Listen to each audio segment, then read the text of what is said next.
Gente, esse ano, essa igreja, o CI, está debaixo da palavra envia-nos, né? Que está lá em Isaías, que diz assim: eis-me aqui, Senhor, envia. Então é um ano que o Senhor está nos enviando para pregar o Evangelho. E aqui no Confraria, a gente também está andando debaixo dessa palavra. E esse ano a gente está vivendo, pregando e vivendo, né, as transformações da série de dentro para fora. Que são, antes de ir, né, a gente precisa cuidar de coisas aqui dentro, né? A gente precisa trabalhar com algumas coisas para a gente estar preparada para a gente fazer o ID, né? Então, esse ano a gente tivemos 8 encontros, esse é o 8º encontro, e temos mais um mês que vem. E a gente, no primeiro encontro, a gente descobriu, ou redescobriu, quem é o Pai, quem é o Filho, quem é o Espírito Santo. No segundo encontro, a gente reencontrou a nossa identidade em Cristo, né? Identidade de filhas, de escolhidas. Nós aprendemos a confiar, nós nos revestimos da força e da autoridade dEle. Ele nos deu novas vestes, Ele nos transformou, né, de dentro para fora durante todo esse ano. E no último encontro, nós viramos embaixadoras. Amém? Quem aqui já se considera uma embaixadora do reino de Deus? Amém? Então, gente, a embaixadora faz o quê? Ela prega, né? Ela representa a cidade dela, o país dela, em todo lugar do mundo, né? Então, nós como cristãs, somos também embaixadoras, né? O Senhor, esse ano, Ele vai nos enviar e nós já estamos debaixo dessa missão. Se você crê em Deus, se você crê que Ele enviou Jesus né, para a terra, para nos servir, nos ensinar, se você crê que Jesus morreu e ressuscitou, você é uma cristã, certo? Então, não é sobre religião, gente, é sobre Cristo. Então, você é uma cristã e toda cristã carrega essa mensagem. A sua primeira missão como cristã é ir e pregar o Evangelho.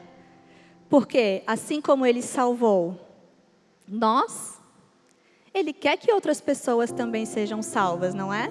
A gente não pode ficar só aqui na igreja, bonitinha, recebendo, estou com Jesus, e lá fora, o mundo precisando ouvir essa palavra, né? Então, a nossa principal missão de cristã é pregar o Evangelho, é ir e pregar o Evangelho. Eu quero ler com vocês, está lá em Marcos 16, que diz assim: quando terminou o sábado, Maria Madalena, Salomé e Maria, mãe de Tiago, compraram especiarias aromáticas para ungir o corpo de Jesus. No primeiro dia da semana, bem cedo, ao nascer do sol, elas se dirigiam ao sepulcro, perguntando umas às outras: quem removerá a pedra para nós, a pedra de entrada do sepulcro? Mas quando foram verificar, viram que a pedra era muito grande e já havia sido removida. Entrando no sepulcro, viram um jovem vestido de roupas brancas assentado à direita e ficaram amedrontadas. Não tenham medo, disse ele. Vocês estão procurando Jesus, o Nazareno, que foi crucificado. Ele ressuscitou, não está mais aqui. Vejam o lugar onde haviam posto. Vão e digam aos discípulos dele e a Pedro: ele está indo adiante de vocês, para a Galileia. Lá vocês o verão, como ele lhes disse. Tremendo e assustadas, as mulheres saíram e fugiram do sepulcro, e não disseram nada a ninguém, porque estavam amedrontadas. Quando Jesus ressuscitou na madrugada do primeiro dia da semana, apareceu primeiramente a Maria Madalena, que havia expulsado 7 demônios. Ela foi e contou aos que com ele tinham estado. Eles estavam lamentando e chorando. Quando ouviram que Jesus estava vivo e fora visto por ela, não creram. Depois, Jesus apareceu noutra forma a 2 deles, estando eles a caminho do campo. Eles voltaram e relataram isso aos outros, mas também nestes eles não creram. Mais tarde, Jesus apareceu aos 11 enquanto eles comiam. Censurou-lhes a incredulidade e a dureza do coração, porque não acreditaram nos que tinham visto depois de ressurreto. E disse-lhes: Vão pelo mundo todo e preguem o evangelho a todas as pessoas. Quem crer e for batizado será salvo, mas quem não crer será condenado. Estes sinais acompanharão os que crerem. Em meu nome expulsarão demônios, falarão novas línguas, pegarão em serpentes, e se beberem algum veneno mortal, não lhes fará mal nenhum. Imporão a mão sobre os doentes e estes ficarão curados. Depois de lhe ter falado, o Senhor Jesus foi elevado aos céus e assentou-se à direita de Deus. Então os discípulos saíram e pregaram por toda parte.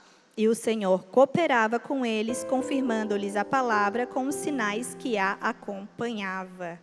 Amém? Então, nesse texto, meninas, Jesus deu direções para que a gente possa aprender um pouco mais como pregar o evangelho. E começa logo já na primeira frase do versículo. Quando terminou o sábado. Eu falei que lá em Blumenau eu falei as meninas. Aqui eu vou dizer as meninas também. As meninas, Maria Madalena, Salomé e Maria, antes de elas irem limpar o sepulcro, elas esperaram o sábado terminar. Na tradição judia, na sexta-feira à noite, quando o sol se põe, até o outro dia, até no sábado, quando o sol se põe novamente, eles fazem o Shabat. Vocês já devem ter ouvido falar do Shabat, né? Shabat é um tempo que eles se separam. Eles não ligam telefone, eles não ligam televisão, eles não cozinham, eles não trabalham, eles não pegam em dinheiro, eles não fazem nada de externo. Eles ficam em casa, com a família, eles separam esse tempo para ficar com a família, eles comem a comida que já tinha sido preparada antes das 5 horas da tarde, e eles deixam um fogareiro aceso assim para que mantenha ela quente até o outro dia. E eles passam um tempo com a família, estudando as escrituras, orando. É um tempo de descanso. É como se fosse o domingo deles, né? O domingo que é para a gente é como se fosse para eles também. Então é um tempo de descanso. E elas fizeram isso antes de ir servir. E a gente aprende aqui nessa primeira frase que o descanso, ele é necessário. A gente aprende que esse tempo de descanso é divino. A gente aprende que quando a gente está com a nossa família, é para ser um tempo de descanso. Muitas vezes a gente programa tanto, a gente se estressa tanto, a gente faz tantos compromissos, né, com a nossa família, mas é para ser um tempo de descanso. A gente aprende aqui também que o tempo de estudar a palavra de Deus também é um tempo de descanso. E muitas vezes eu falo por mim também, a gente tem esse tempo para estudar a palavra de Deus como algo que a gente deixa para fazer por último, né? Parece que não é tão importante assim, afinal a gente tem tantas outras coisas para fazer. Mas a gente tem que entender que esse descanso é o descanso aqui, ó. A palavra de Deus traz descanso para a nossa alma, para o nosso espírito, para o nosso corpo, para a nossa mente. Então, olha como é precioso estudar a palavra de Deus. Muitas vezes a gente acha que a gente vai descansar no domingo na frente da televisão. Não. Estudar a palavra de Deus traz muito mais descanso do que as outras coisas que a gente imagina. E o tempo de oração também que eles têm. O tempo de oração também é descanso. Quando a gente ora, a gente sente aquela paz, né? Aquela leveza, aquele cuidado do Senhor, a gente se derrama, a gente está descansando. E quantas vezes a gente troca esses momentos de descanso por outras coisas que, na verdade, a gente volta mais cansada ainda, né? Quem tem filho que o diga, gente. A gente vai sair final de semana para descansar, as mães voltam, ó, quebradas, não é verdade? Às vezes a gente vai passear para descansar. Não, o descanso está ali, ó, dentro da nossa casa, aqui, ó, bem pertinho da gente. O verdadeiro descanso está aqui na palavra, na oração, no tempo com a família, sim, mas no tempo, principalmente no tempo com Deus, amém? Então, antes de elas irem, elas fizeram isso. E vamos continuar ali no texto. Ali elas, fizeram o Shabat, compraram especiarias aromáticas para ungir o corpo e foram. Só que quando elas estavam chegando perto, elas falaram: quem removerá aquela pedra que está na frente do sepulcro? Como é que nós vamos ungir o corpo do Senhor? Aquela pedra é muito grande. E para 3 mulheres, gente, uma pedra grande, como é que vai conseguir empurrar, né? Mas, quando elas chegaram lá, elas viram que a pedra já havia sido removida. Isso quer dizer que o favor do Senhor, Ele acompanha você. Antes de você ir fazer o seu propósito, antes de você sair para pregar, antes de você cumprir o ID, o favor do Senhor vai te acompanhar, amém? O favor do Senhor acontece para elas, mas acontece para a gente também. Ele só precisa de mulheres dispostas, assim como elas estavam. E muitas vezes, Ele vai querer que, para você pregar, Ele vai querer que você primeiro vá. Senhor, eu não sei para onde eu vou ainda, mas eu vou. E Ele mesmo vai abrindo o caminho, vai removendo as pedras, para que a palavra de Deus seja pregada. É uma garantia que o Senhor nos dá. A pedra foi removida, Ele vai adiante de nós. E depois, quando elas entraram lá, estando no sepulcro, elas viram um jovem vestido de roupas brancas e ficaram sentados. Estava sentado na pedra e elas ficaram com muito medo. E, gente, a gente acha que na situação ali vai dar tudo errado, né? Porque elas estavam indo ungir o corpo do Senhor. Amém, o favor do Senhor aconteceu. Mas elas estavam prestes a pregar a maior palavra que o cristão tem que pregar. Elas estavam prestes a falar, que o Senhor mandou ela falar, o Senhor mandou elas falarem que Ele estava vivo. Elas estavam prestes a isso. E muitas vezes a gente é assim também como elas. Porque ali diz assim, que elas ficaram assustadas e amedrontadas. E muitas vezes a gente está prestes a falar do amor de Jesus para alguém. A gente está prestes a ir, a gente está prestes a abrir a nossa boca para falar uma palavra de Deus. E às vezes o medo toma conta. Foi assim que aconteceu com elas.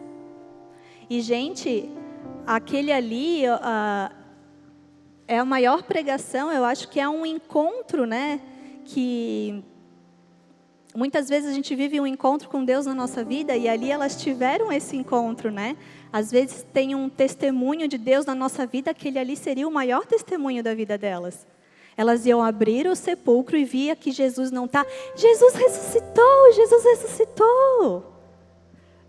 Era para ser um momento de alegria. E agora eu fugir um pouquinho desse texto e quero que você pense em alguma experiência que você teve assim com Deus. Eu quero que você pense, algo que Deus fez na sua vida. Você tem um testemunho para contar? De algo que Deus fez na sua vida? Quantas aqui têm um testemunho? Levanta a mão. Amém? Glória a Deus. Então eu quero que você pense. Pensou? Agora aguarda um pouquinho. Lá no final eu vou perguntar de novo. Então, gente, elas ficaram com medo. E elas não falaram nada para ninguém. E muitas vezes nós somos assim também. O medo impede que a gente abra a boca e fale de Jesus. O medo, a vergonha. Quantas vezes eu cheguei num lugar e o Senhor, fala alguma coisa. E eu, ai não, Senhor, será que vergonha? Não é? Ai, não vou falar. Daí tu vai embora. Aqui na igreja já aconteceu várias vezes, gente. Eu assim, ai, que vergonha, não vou. Daí daqui a pouco eu não fui. Daí Deus levantou outra pessoa e foi lá falar a mesma coisa que era para ter falado. Porque Deus vai fazer a obra dele, independente da gente querer ou não. Mas a gente não pode perder essa oportunidade de ir e pregar. A gente tem que entender que essa é a nossa principal missão. Mas às vezes o medo e a vergonha nos paralisa. E a vergonha, sabe o que é o medo e a vergonha de pregar? É a nossa baixa estima. A gente acha que o que a gente tem para falar, não é coisa da minha cabeça. Eu não tenho nada de bom para falar, não faço nada. Minha vida está tão destruída, para que eu vou pregar? O que eu vou pregar? Como que eu vou falar se eu estou triste, se eu estou com depressão, se eu estou com ansiedade? Mas o Senhor aqui não olhou a situação que elas estavam. Não olhou, elas estavam com medo, Ele sabia que elas estavam com medo, mas mesmo assim Ele pediu para elas falarem. E elas não falaram porque elas não quiseram. Foi uma escolha delas, mas eu tenho certeza que o Senhor capacitou elas e capacitou todas que estão aqui para pregar o Evangelho, amém?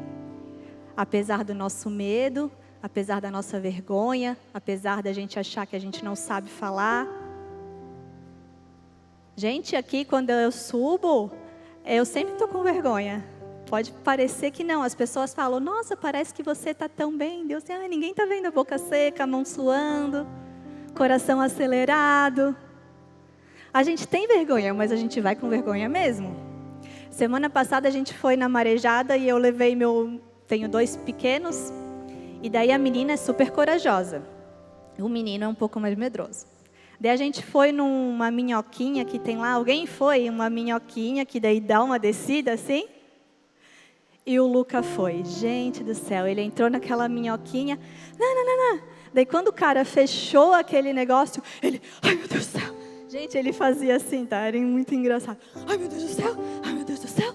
Daí ele quis sair, mas daí ele já viu que ele estava preso, e daí ele estava com vergonha também de sair, porque ele estava com outros amigos. E daí começou o tec. E ele, ai mãe, Cara, a gente viu o desespero no rostinho dele, pecado. Mas ele já estava lá, eu também não tinha mais o que fazer. E às vezes levar um medinho e com susto mesmo é bom, né? Faz ele ser corajoso. E daí quando ele desceu aquela primeira rampa, ele, desesperado.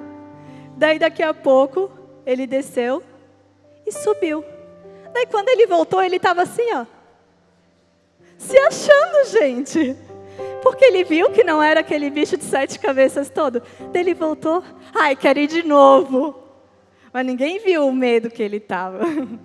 E assim é com a gente também. Muitas vezes a gente tem medo, a gente tem vergonha e a gente não faz.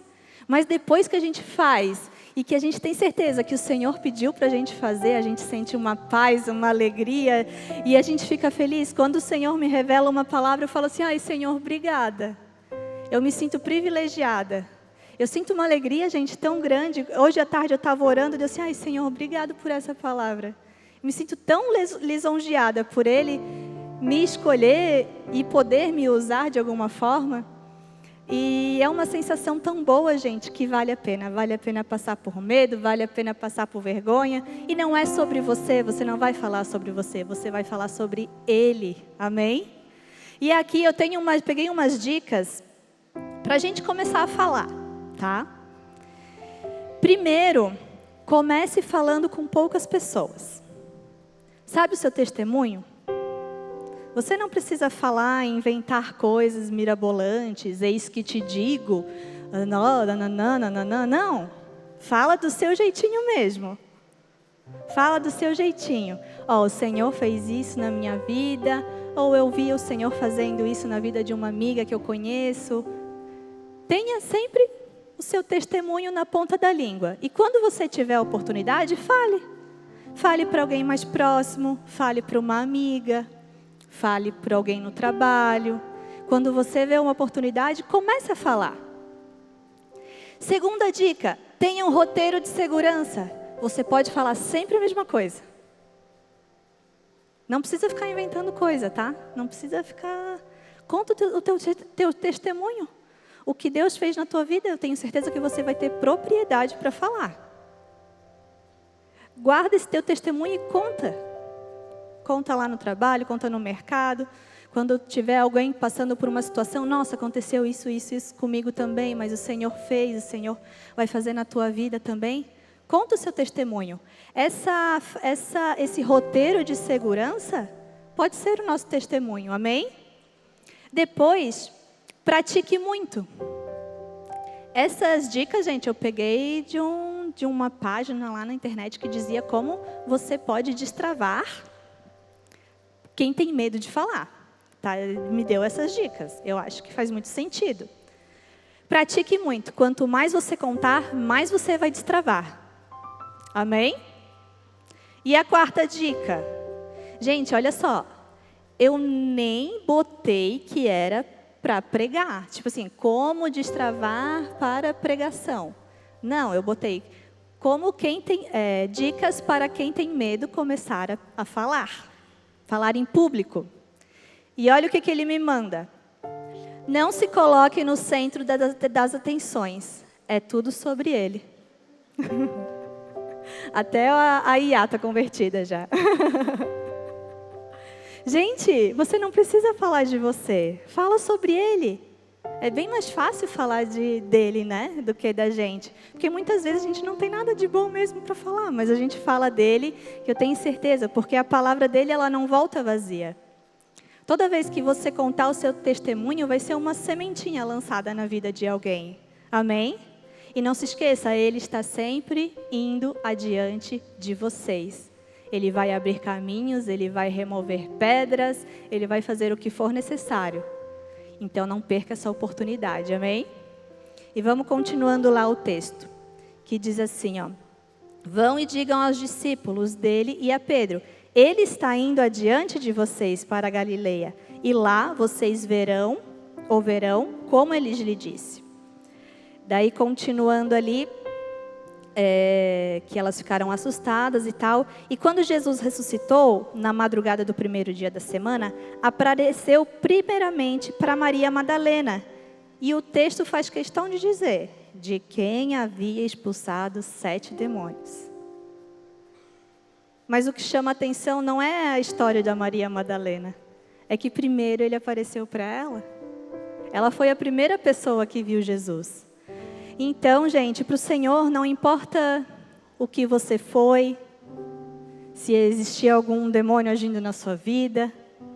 Não importa para o Senhor os erros que você cometeu, as coisas que aconteceram no passado. Não, o Senhor quer se mostrar a você. Ele quer fazer você ter uma experiência com Ele também. Então, o que era para ser vergonha, vai se tornar o seu grande testemunho. Como Ele encontrou Maria Madalena? Quando ela estava passando por essa situação, quando ela estava endemoniada. E qual é o maior testemunho dela? A cura que Jesus realizou na vida dela.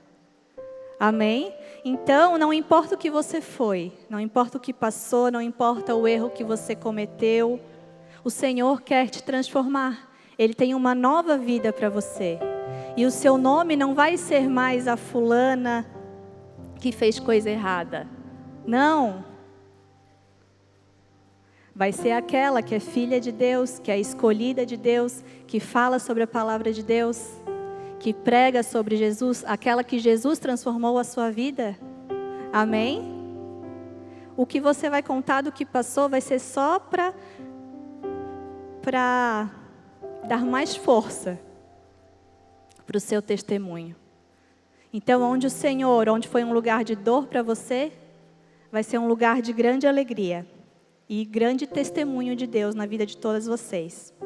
Lá em Isaías 61:17 diz assim: em lugar da vergonha que sofreu, o meu povo receberá porção dupla. Em vez de humilhação, ele se regozijará na sua herança, pois herdará porção dupla na sua terra de alegria eterna.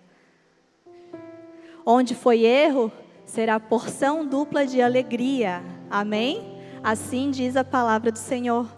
O Senhor tem restauração de vidas e Ele tem bênção, tem alegria para o seu povo. Amém? E ali, enquanto acontecia todo esse processo, que ninguém queria anunciar o nome de Jesus, parece até eu aqui na igreja, quando o Senhor manda eu falar e eu estou fugindo.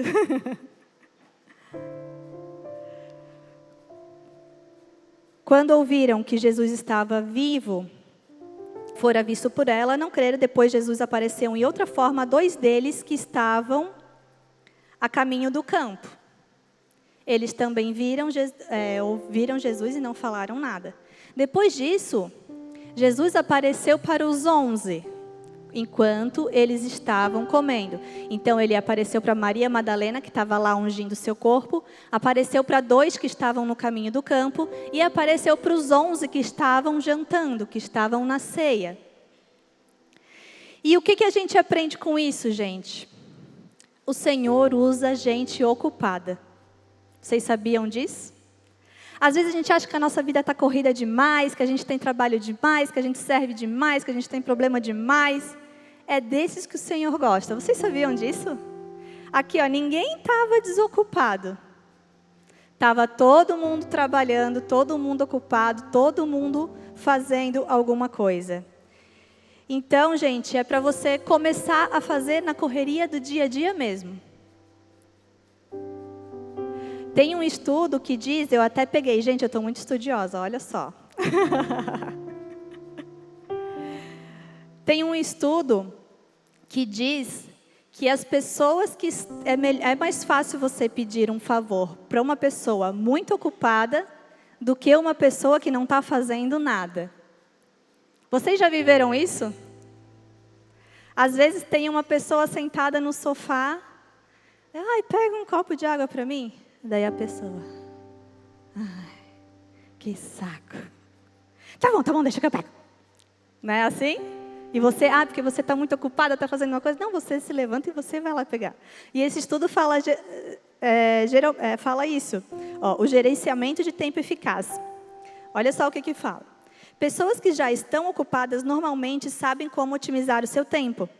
Elas são menos propensas a procrastinar. E ao receberem mais um pedido, conseguem encaixar na sua rotina de forma organizada. Em contrapartida, alguém com muito tempo livre pode esperar a condição perfeita para começar, e o que leva à procrastinação. E às vezes, para pregar o evangelho, a gente é assim. A gente espera o tempo perfeito, né? A gente espera a gente estar perfeita, as coisas na nossa casa estarem tudo bem, a gente espera que a nossa rotina esteja mais calma. Quero dizer para vocês, se vocês esperarem por tudo isso, meninas, vocês não serão cristãs que pregam o evangelho. Quando tiver tudo bem, ó, Jesus já leva a gente. O que a gente vai fazer aqui? Crente passa por aflição o tempo todo. A nossa vida é corrida, o dia a dia é corrido. Gente, a gente já está no final do ano. A vida está corrida demais, a gente não pode esperar um anjo cair do céu e falar para a gente pregar. A gente tem que começar a pregar agora, amém? A gente tem que falar do amor de Jesus, a gente tem que falar que esse amor nos encontrou e que vai encontrar outras pessoas também. Então, não espere a condição perfeita. Pregue no seu dia a dia mesmo. Na escola do seu filho, no seu trabalho, na sua casa. Para o seu filho, treina com as crianças, é ótimo. A gente treina e eles já aprendem. Olha só outra citação aqui que o estudo disse. Cérebro habituado a funcionar. O cérebro de uma pessoa ocupada está constantemente ativo e acostumado a lidar com desafios. Quanto mais ele é usado para organizar tarefas e encontrar soluções, mais responsivo se torna. Uma pessoa que faz o mínimo pode ter mais dificuldade de se adaptar e agir rapidamente quando surge um novo pedido. Viu? O cérebro que está acostumado a trabalhar, ele não para, ele vai. Vai pregando, amém? A lei de Parkinson diz assim: esse princípio sugere que o trabalho se expande de modo a preencher o tempo disponível para a realização. Para uma pessoa ocupada com um prazo definido, uma nova tarefa será executada rapidamente para se encaixar na agenda. Já para alguém com muito tempo, a mesma tarefa pode levar muito mais tempo para ser concluída. Senso de propósito. Pessoas engajadas e ativas geralmente têm um forte senso de propósito e são orientadas a resultados. Elas se sentem motivadas a agir e ajudar, enquanto alguém sem atividades pode se sentir desanimado e menos propenso a se mobilizar. Vocês estão vendo? Por isso que Deus usa pessoas ocupadas. Então, minha irmã, não fica esperando o tempo perfeito acontecer, não. Vamos pregando, vamos para onde a gente for, vamos sair pregando e falando de Jesus, amém? E terminando, diz assim, Jesus apareceu para eles e eles falaram. E Jesus disse para eles, vão pelo mundo todo e pregue o evangelho a todas as pessoas. Quem crer e for batizado será salvo, mas quem não crer será condenado. Esses sinais acompanharão os que crerem. Em meu nome expulsarão demônios, falarão novas línguas, pegarão em serpentes, e se beberem algum veneno mortal, não lhes fará mal nenhum. Imporão as mãos sobre os doentes e estes ficarão curados. Vão por todo o mundo e pregue o evangelho. Quando a gente fala, vão, gente, é ir. Quando alguém fala para você, vai, é para você ir, não é? Não é para você ficar aqui sentadinha no banco da igreja, só escutando, recebendo. Não, é vão. Eu estou liberando essa palavra sobre vocês hoje. Quem não quiser, sai correndo daqui agora. E pregue, conta o seu testemunho. Fala o que Jesus fez na sua vida. Você é uma discípula de Jesus. E discípulos pregam sobre Jesus. Ali, ó, Jesus foi elevado aos céus, assentou-se à direita de Deus. Então os discípulos saíram e pregaram por toda parte. E o Senhor cooperava com eles, confirmando-lhes a palavra com sinais que os acompanhava. Às vezes, a gente espera, né, com esses sinais aqui, maravilhas que fala no texto, né, expulsarão demônios, falarão novas línguas, pegarão em serpentes. A gente espera que quando a gente vai falar sobre Jesus, nossa, a pessoa vai cair na hora. Ou a gente acha que vai se manifestar ali alguma coisa que você vai expulsar e vai sair na hora. Ou você acha que vai cair um anjo do céu, vai aparecer na sua frente, ou Jesus vai aparecer na frente da pessoa. Às vezes acontece. Já ouvi casos que acontecem, né, de paralíticos levantarem das cadeiras, cegos foram curados. Mas na maioria das vezes, gente, esses sinais e maravilhas, está dizendo sinais e maravilhas, não está dizendo milagres e maravilhas. São sinais. Às vezes alguém vai aparecer, daí o Senhor vai dizer, prega lá para aquela menina. E daí vai aparecer um sinal. E você vai dizer, nossa, é isso mesmo, eu vou lá. Já aconteceu isso com vocês? Vocês já viram os sinais de Deus? E aí, foram obedientes ou não? Às vezes os sinais são apenas isso. A gente vai falar e os sinais vão acontecer. E as maravilhas são pessoas conhecendo a Jesus, são pessoas curadas na alma, no espírito, são pessoas transformadas, são pessoas que têm o casamento restaurado, são pessoas que têm a vida financeira transformada, são filhos restaurados, são pessoas que são libertas das drogas, de vícios. Você vai falar, você está plantando uma semente na vida da pessoa. E essa semente, a palavra do Senhor não volta vazia. Essa semente gera uma transformação. Essa semente, ela cai na terra e ela gera frutos, sim. Amém? Então não se sinta incapaz porque você vai falar e você não vai ver nada na hora. Mas você vai ver a transformação de pessoas através da palavra que você liberou na vida delas. Amém? E o Senhor, Ele precisa de pessoas. E Ele usa pessoas. Ali diz, Jesus foi elevado aos céus e assentou-se à direita de Deus. Então os discípulos saíram e pregaram. Ele foi e sentou. Agora, Ele falou assim, agora é com vocês. Vão e preguem. Gente, se a gente não abrir a boca, quem é que vai pregar? Se nós cristãos não falar de Jesus, quem é que vai escutar falar sobre Jesus? Ninguém, né? Então, é a nossa missão, amém? Eu queria que o louvor já subisse. Lá em Romanos 10 diz assim: a fé vem pelo ouvir e ouvir a palavra de Cristo. Então, a gente entende que quando você fala, é como se você estivesse lançando sementes na vida da pessoa. Não importa o que você fale. Se você falar que Jesus é bom, você está lançando uma semente na vida dela. E essa semente vai germinar e vai dar frutos. Às vezes você fala que você molha um pouquinho a terra ali, outra pessoa vai lá, Deus usa. Quando Deus tem um propósito na vida de uma pessoa, gente, não tem para onde fugir. E Ele tem propósito para todos nós, amém? Não só para nós que estamos aqui, mas para quem está lá fora também. Então, quando você fala, é como se gotinhas de fé saíssem da sua boca e invadisse, e molhasse a terra daquela pessoa. Quando você fala, você está liberando fé. Quando você fala, você está liberando fé. Quando você diz que Jesus cura, a pessoa que está doente, ela vai receber aquilo com fé. O coração dela vai se encher de fé. Quando você falar que Jesus restaura casamentos, você vai falar para uma mulher ou um marido que está precisando, ele vai sentir uma esperança através daquilo. Então é dessa forma que a gente tem que falar. Você não precisa dizer eis que te digo. Não, fala do seu jeitinho. Do jeitinho que Deus te criou para ser, amém?